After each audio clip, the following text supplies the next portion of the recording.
Kusanga watu shukari muri Zimbabwe pano pa Zesty News pano pachanga tichimanya nema news updates dzakasiyana siyana zvichanga zvichipisa streets and social media. So if you're new on this channel, don't forget to subscribe and turn on the notification bell so that patinodzoka nemamwe news updates uchange uchingozoonera vadikani ndada kubatsira chiri kupisa streets and social media zvaizvezvi inyaya yamwe madha pane mwana wavo azowanikwa angokidnapa for 2 days then bva azowanikwa asisina maziso apedyo kuuraiwa mawitness akuti aonekwa asina maziso. So muri Zimbabwe Let's from comment section below about the mafungiro maringe this news update.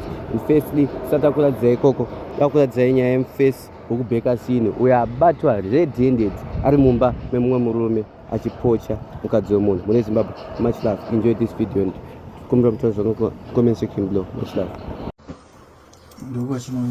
Alright, sasa mnobika chingwa ndokutengesa chingwa. Shavura phone yako tona. Alright. Kuti ukadzovura phone yako. Nzani? Shatara zizani senye mshamari. Shedzeresa chamara ndizi amai yako eni. Rangare munhu anoshanda kupi? Anoshanda kuBhekazini. Idzi nguva dzisi dzebasa ridza uri panapa. Uzori pabasa. Ko muno muri kuitei? Mubasa mako muno. Chichaitika. Pana mai ndafariro ndakati ndakapinda mumba. Sina drive noti bali unza drive wako tumziva wasi. Saka zvozoita sei? Uko apa uri kutonga kuzviitira wetu wana? Une mukadzi? Unogara? Emo. Saka uda kuti chii kune mashefu kubasa?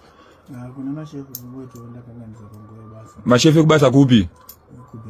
Bhekazini inoita nezvei? Totengesa chingwa. Mutengesa chingwa. Mune macho anapi chingwa chamutengesa Bhekazini?